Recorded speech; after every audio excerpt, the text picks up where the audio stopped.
Right, it's time to go through the first of the 3 emails in our sequence, and this is the welcome email. Now, as the name suggests, it's where you're really wanting to put your best foot forward. You're wanting to welcome people into your business, into your life. It's a very critical time for you because you want to be that person that stands out in the inbox from now going forward. You want to beat out the competition. So this email has to do quite a number of things. So firstly, obviously, you're going to introduce yourself and you're going to introduce your company to them. You're also going to try to position yourself as their champion, as it were. So you want to align with them, for want of a better description. You're also going to want to restate all of the benefits that they're going to get by remaining a subscriber. And the other thing you're going to want to do is you're going to want to actually open a loop. Remember, we spoke about opening a loop so that we get them to open the next email. And there's a couple of other things that we want to do. So this is a very, very important email. So let's just go through it step by step. So as you can see, we've got the subject line, and it's a very, very simple subject line. Remember that at this point, all we want to do is we want to reference the last positive action that they made, and the last positive action was to actually opt in for the lead magnet. So we're just going to really say welcome to, and then we're going to either talk about our company, and I actually prefer to use the name of the lead magnet, and then we just say to them simply, here's where to start. Very clear, very plain, very simple. So if we look at the example, I just said, welcome to the regular client blueprint, here's where to start. Then, of course, we have to thank them and we have to give them the download link so that they can actually get the thing that they opted in for. So again, as you can see there, it's thanks again for requesting access to, and then obviously the lead magnet title, you'll put that in there. You can download it here and you give them the link. So the example, very, very simply, thanks again for requesting access to the regular client blueprint. You can download it here and we give them the link. Now you want to go and introduce yourself, and what you're doing is you're creating a little bit of subtle positioning, and you're actually starting to throw in a little bit of authority. But more than that, you're actually introducing them to yourself as the leader of your business. So you would say, my name is, and obviously put your name in, and I am the, and then you'd give the title of the company. And now you're going to want to go ahead and just thank them and start to make them feel very, very welcome. So I want you to take a second to say hello and welcome you to the family or the community. Seriously, on behalf of myself and the entire, and then obviously you're going to put your company name in again, team, I want you to know that we're truly excited and grateful that you decided to join us. So in the example, hi, my name is James Malfetus and I'm the CEO and founder of regularclients.com.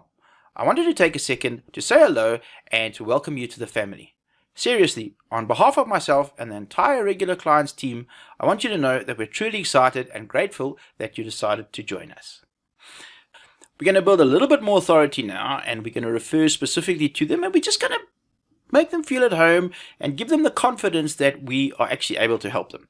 So I go ahead here and we say, we've been helping, and then obviously we call out our target market, and we're talking to them very specifically. So we say, like yourself, for years, and then we're going to insert the topic that obviously they've opted in for, and I look forward to taking you to the top no matter what stage you're in. Now you'll see I've obviously twisted that around a little bit in the way that I've put it across, and again, this is just my personality coming through.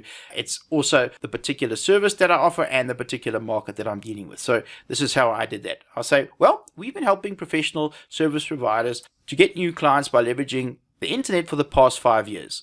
In internet years, just like dog years, that's about 35 years of gray hairs. I look forward to helping you to accelerate your journey into being able to get at least 2 new clients every month into your business, no matter what stage of business you're in. Right, now it's time to set a little bit of expectation of what they can expect going forward. So we're going to put a few of our benefits forward.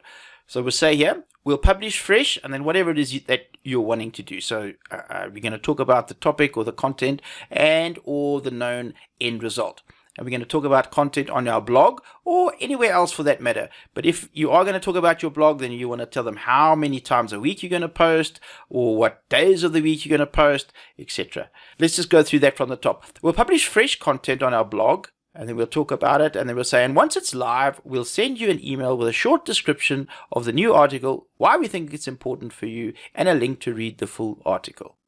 We'll also send you an email about new expert, and then we'll put in there your company again courses, in other words, your own courses, or software. And then if you're wanting to promote affiliate courses, then you'll say, and other cool premium resources from time to time, but only once we've vetted them. So you're letting them know that you're going to promote other people's products, but you're also telling them that you've got their back because you're only going to promote products that you know are good. So let's see how I did that in our example.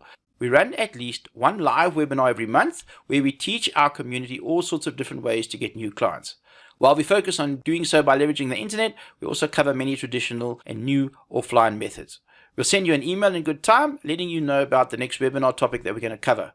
We'll also send you emails about new expert regular client courses, software, and other cool premium resources from our trusted partners from time to time, but only once we've vetted them. Right, now what we're going to do is we're going to also sort of stamp our authority on them in a very, very subtle way by almost giving them an instruction, because the only people that give instructions are people with authority. And the other thing is, as soon as they do something small for us, that's known as a micro commitment. And once you've done something, it's very easy to get you to do the next thing and the next thing and the next thing, which ultimately, of course, is going to hopefully lead to them buying our services and products. So the very first thing we want to do is to get them to whitelist our emails so that the emails get delivered. So we'll say here, here's what you need to do to get started. You can choose as many things as you like here, but I just like one or two. So the first thing is, I'm going to tell them to make sure that your emails don't get sent to the junk folder or the spam filter. You should immediately add, and then we're going to add whatever the email is or whatever our company name is, because we want them to go ahead and to whitelist both of those to an email address book, contacts, or safe senders whitelist. So let's have a look at how I did that. Here's what you need to do to get started. Number one, to make sure that the emails don't get sent to your junk folder or spam filter, you should immediately add james@regularclients.com to your email address book, contacts, or safe senders list. Then the next thing is we want to start to get them to interact with us on platforms other than email, because the more platforms that we have available to us, the more opportunities we've got to reach them, and the quicker we can touch them in at least 7 to 12 touch points, because that's how long often it takes for new subscribers or new prospects to become clients of ours. So you can see there, I just say number 2, please connect with us or me on, and then you're going to list your social media platforms. So in my case, it's please connect with me on LinkedIn, and I give a link. And now I'm going to give a reason. I log into my LinkedIn account virtually every day, so you can always contact me there. So there's a very good reason for them to do it, and of course I do want them to actually link with me there for all sorts of reasons, not least because I can actually go ahead and reach them on a different platform. And the nice thing about LinkedIn is when you have somebody as a first level connection, when you send an email, you 100% guarantee that the email will be delivered. Right, now what I'm going to do is I'm going to open a loop. And I'm going to open a loop by telling them about something good that I'm going to do for them, because I want them to come back tomorrow, and also I want them to look forward to getting additional resources from me. So I just say, look out for an email with a subject line, and then obviously I'm going to tell them what the subject line is going to be, where I will have another awesome resource for you. So the way I do that is I say, look out for the email with the subject line, I'm keeping my promise, where I'll have another awesome resource for you. Then you're going to just end off with your salutation. So whatever suits you. I like kind regards, and then I'll have my name. So you're going to do whatever suits you. So I like kind regards, and then I put my name, obviously James Malphetis, and then in brackets, or maybe in inverted commas, I would say the marketing accountant, because I'm starting to build my branding. Then I give a phone number and an email address, right? Because I actually do really want people to contact me. Now, once we've finished, our email is actually not complete, because there's a couple of things that we want to do, and we do this with the postscript or the PS.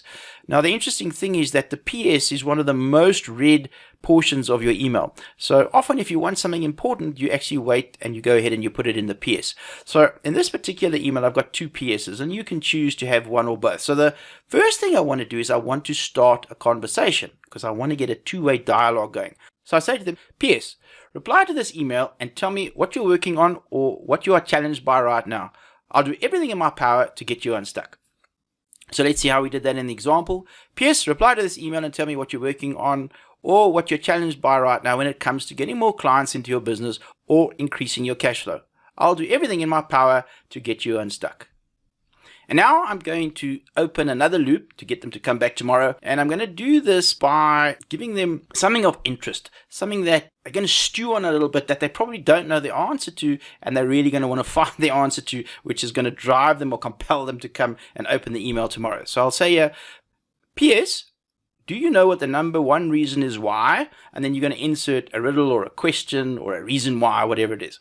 Then you'll say, I bet it's not what you think. I'll give you the answer tomorrow, but for now, spend a little time thinking about what it could be. If you're anything like me, you'll get more benefit from the thought experiment than from the answer itself. See you tomorrow. So let's see how I did that in the example. PPS. What do you think the number one reason is why most professional service providers don't know how to attract new clients at will? I bet the answer will surprise you, and it's the furthest thing from what you might be thinking now. I'll share the answer in tomorrow's email. Look out for it. It has a subject line, I'm keeping my promise. And that brings us to the end of the welcome email.